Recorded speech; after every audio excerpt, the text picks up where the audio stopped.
I think I'm going to reconsider sitting on the ground for these because I'm getting too old for this moment getting up. Okay, so this one is going to be on protests. I saw that there was going to be a bunch of protests this weekend. I'm filming this, videoing this on January the 10th. So there's a whole bunch of protests that popped up in response to the ICE shooting and ICE in general. I realized that I recorded a bunch of videos that I'll just deleted. One of them is talking about, should you go to a protest or not? Like, is it for you? Is it something that you're going to like, or is it worth it? So it's hard to make that decision for people, obviously not knowing them. There is a level of protest for everybody. There is the family-friendly, hippie sort of, we're just gonna walk from here to there, and I'm gonna bring all my family, my friends, I'm gonna bring my kids. Not much in the way of concern as far as we're not gonna start trouble, hopefully there won't be trouble. Generally, these things go off with a permit, and they go off completely, with police escort, and everybody goes home. Nobody gets arrested. Everything's cool. And that's level one. That's if you don't want to get arrested, if you don't want to do civil disobedience, if you just want to go out and say, I am mad about this. I hate what's happening in a given whatever that thing is, and you want to demonstrate. And personally, I don't know if that helps, but it's your right. And if that is something you're interested in, I would definitely encourage you, find one of those protests and do that, because you'll meet a bunch of people that are like-minded. So if you don't have friends and you don't have people that you know that are concerned, you might meet somebody there that is more your people. Typically, you can find some of them, Indivisible does a lot of protest stuff, the 50501 group, whatever, they do that kind of thing too. And those are also some of the biggest ones.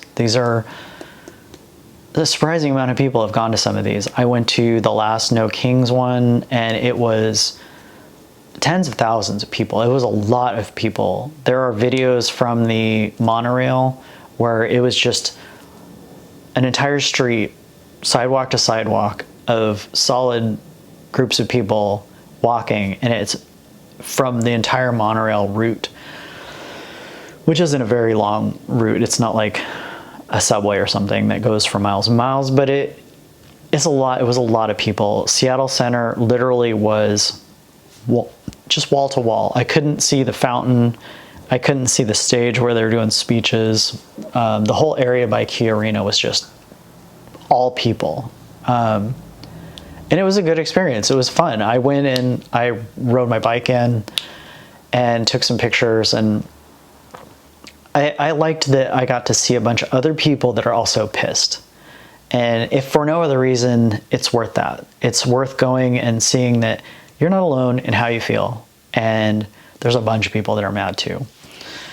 And literally everybody was there. It was literally kids, families, and stuff. And that's what you need to decide is your level of risk. And there's nothing wrong with wanting to just go demonstrate and go home. If you're in that category, it's very much up to you to kind of plan your own route in. Obviously, you don't want to drive to these things. They're typically in Seattle centers, city centers, or I was Seattle Center specifically, but city centers, like it's in large areas where you probably don't want to drive in, try to find somewhere to put your car, or if you do, find parking that is not super convenient. You don't want to park near in case things go crazy, and there's going to be a traffic jam in and out. So if you know the area well, park somewhere in a parking garage that is not particularly near and take a bus or take some other form of transportation. Same way with out. Plan, look at the route if you can. A lot of times they'll say we're going to march from here to there. Sometimes they don't say exactly how they're going to get there. It's a good idea to know kind of where you're going, have an idea of, you can plan out if you need bathrooms along the way, that kind of stuff. And also, you want to be able to know where you are in the city if it's not somewhere you're familiar with, to know where to go to get buses to get out if you want to if you are leaving for the end of it, or if you're just like, you're done. And also, I would say trust your instincts as far as if things start to feel uncomfortable, if there's, you'll know. I mean, I've been in not a lot of protests, but I've been in a lot of different kinds of protests. And I definitely knew when my time was to leave. And that was when the pepper, flashball, bang, grenades, whatever the hell those are called, when those come out, I am out. I am not getting pepper sprayed if I can help it. Definitely don't want to get arrested. I'm definitely not there for that. Being trans, that doesn't appeal to me in the least. I know there are people that do it. They are braver than I am in that respect. I don't have a ton of things to offer people that if you're going to go and you're going to go to one that is potentially more confrontive, if you're going to be in one of those situations where there is potential for problems, there's a few things you can do. First of all, do some research. But if you don't want to, definitely have a little bit of money on you and your ID. And you don't have your phone, or lock your phone with a code. Don't have a fingerprint or your face unlock it, because they can just unlock your phone.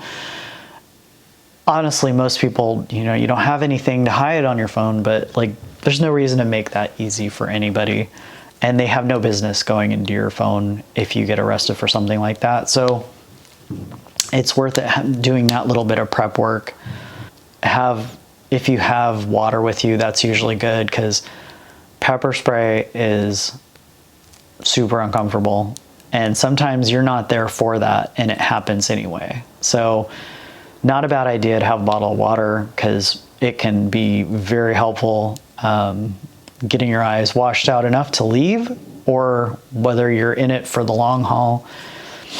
Wearing glasses, like good solid glasses, whether it's sunglasses that are polycarbonate that have some sort of protection value, not the worst thing. A lot of people hear things like rubber bullets and they think of tiny little rubber bullets. It's more like getting shot with this eraser sized giant wad of rubber that hurts like a son of a bitch. And again, for some people, that's when you know when it's time to go, because people start throwing things and people get rowdy, and you'll notice the vibe turn. And I don't know how to describe it other than you start to feel it like a thunderstorm. People start to get more agitated, and usually that is about the time where people get kettled. They try to block off multiple streets. That's a bad time. That's not for everybody. And if you're concerned with getting arrested, you can write with a Sharpie the name of lawyer, your contact, whoever you're gonna tell you got.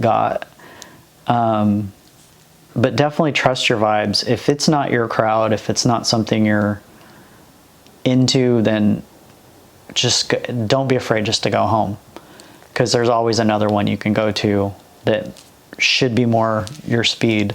And I think that's it. I just wanted to do a really quick one, but I do recommend, if you've never been to one and you are in an area maybe that is more red than you care for, and this is for everybody, like red or blue, anybody who is wanting to protest anything, it is your right to do that. And while I don't know how much effect it has ultimately, I think the more these things happen, the more people go to them. It's hard to ignore how unhappy people are. So I think there is some value in that. And I found it, like, I was surprised. I've been to a bunch of May Day protests, but those were all mostly to take pictures. I've been to a bunch of things, organized events, but I'm mostly, like, I'm an amateur photographer. I like to take pictures. Those are interesting places to take pictures. I went to a bunch of them before I was even remotely politically aware, and I learned a lot. I learned a lot about both sides. I mean, there was a lot that went on that was very eye-opening for me. Like, I saw, I don't want to say too much, I saw both sides of a situation, and it was one of the things that I found most interesting is the news people are such buttheads, almost every one of them. They were either framing a shot so that it looked so much worse than it was. Like, you can tell what story they're trying to tell by how they frame what they're shooting. And I literally had watched multiple reporters elbow their way back into a crowd just so that people would get angry and were yelling, and so they could be like, oh, everybody's riled up and it's getting really, really dicey here, it's nuts. And it was after they literally just horned their way into the crowd, and people were obviously not happy about that. I've watched people frame shots to where there's like 20, 30 people, and they make it look like there's a huge crowd because they push in on it, and they push up from a building, like from the ground to look up, and it just looks like there's a ton of people. And if you pull back, you can take a picture of like the whole thing and see that there's nothing else going on. So definitely don't believe what's on the news. Don't believe on like these influencers that go to crowds unless they're doing long form and it becomes more and more clear. Like, the good guys go to crowds and they find a lot of dumb people to make fun of, but they do it a lot. So there's clearly a whole bunch of people. It's not just like they found the 2 people that were struggling for IQ points. There's a ton of them. So clearly there's a lot in that crowd. But I would definitely recommend, if you're a photographer too, you know, it's one of those things where you don't really want to take pictures at some protests, and you want to be careful who you help as far as, you know, who gets pictures of who. You don't want to out people needlessly. But most protests are not the kind of thing that you have to wear a mask and you're going to start dumpster fires and stuff. Most of them are the family friendly kind, that where people are just mad and they want to show it. And I would say that if you're afraid to go to even like the daytime, very advertised crowds where there's like 10,000 people or more, if you're afraid to go to that kind of protest, they've already won.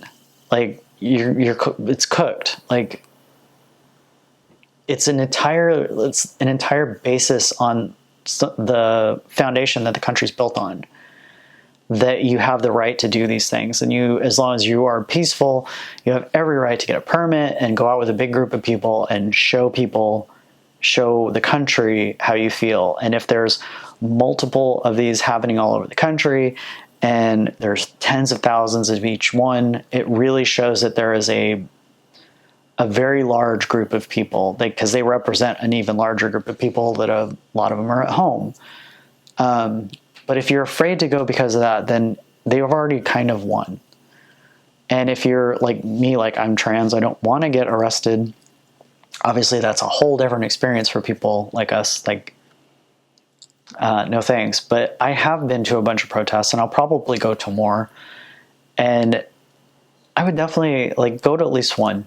If for no other reason, have a story to tell. Like, you know, when people talk about protests and crazy stuff that happens 10 years from now, if everything's fine, you know, you'll have some fun stories to tell. But definitely try if you haven't. Indivisible 50501. There's a bunch of other ones.